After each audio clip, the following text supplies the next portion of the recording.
Hey, what's up, y'all? It's your boy D-Walk 316. I'm gonna be talking about about the Cowboys Steelers game. And here's what's gonna happen in this game.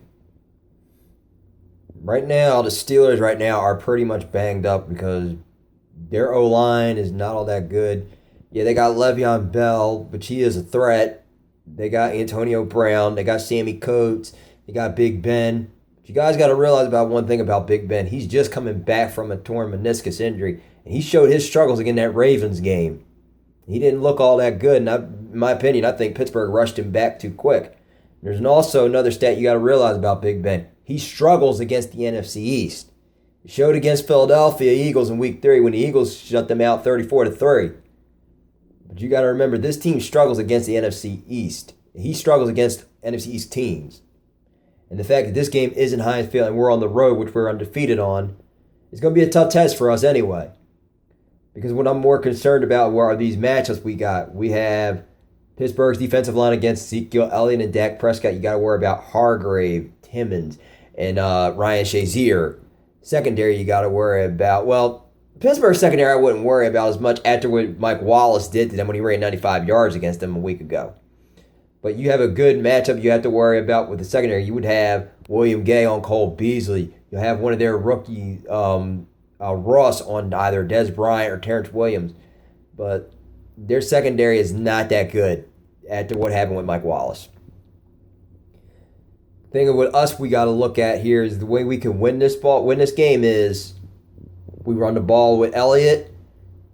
We use plays with Prescott going to Beasley, Witten, T. Will, Des Bryant. And I'm getting a little pissed at Des Bryant right now after what happened in that Cleveland game, him ranting going towards Skip Bayless. Dude, you are one of my favorite players, but you got to get your head out your ass, man. You got to let this shit go, man. Let it go. You're winning with 7-1. Be happy, man. You don't need to start getting mad and going on Twitter and attacking Skip Bayless, man. All right, man. You really got to get your head out your ass. And you are one of my favorite players on that team. Get your head out your ass, Des. Come on. I just had to get that off my chest. But anywho, we can win this game defensively by you got to put pressure on Big Ben because he can get out the pocket. He's just like Aaron Rodgers. He's just like Romo in a little bit, but he is a good quarterback. There's a reason why he has why he has all those Super Bowls. Yeah, even though he's a little bit struggling right now because of the meniscus injury. He's coming back from it. I'm going on that point. I think that Pittsburgh rushed him too soon, too quickly on this.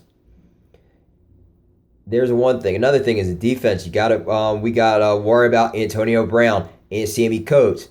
I like the matchup between Scandrick and him. If he gets safety help from Byron Jones and J.J. Wilcox and Jeff Heath. You also have on the other side with Jeff Coates, you got Brandon Carr, who is slowly developing a little bit here, is having a quiet good season right now. He can stop him. You should be good. But I need Sean Lee to have a good game stopping Le'Veon Bell and possibly, well, I'm not going to say D'Angelo Williams because he's going to be out for 2 to 3 weeks, so we don't have to worry about that. And trying to get some pressure and some sacks on Big Ben with Irving, D-Law, Terrell McClain, Tyrone Crawford, and Cedric Thornton. We got to get the pressure. Because we had a good game against Cleveland. Even though that was the Cleveland Browns, we got a lot of sacks. That was just Cleveland. So I'm not going to knock and say, hey, that was Cleveland. We're going to get some more sacks. Because Rod Marinelli preaches you got to get tackles in order to get that. I'd like to get some takeaways too. All in all, I can see us win this by a couple of 2 scores or maybe by 10, either 30-20 or somewhere around 35-21. Because we are going to get this win. We're going to go 8-1. And then we're going to focus on the Ravens next week. And all I got to say to you guys is, go Cowboys and peace.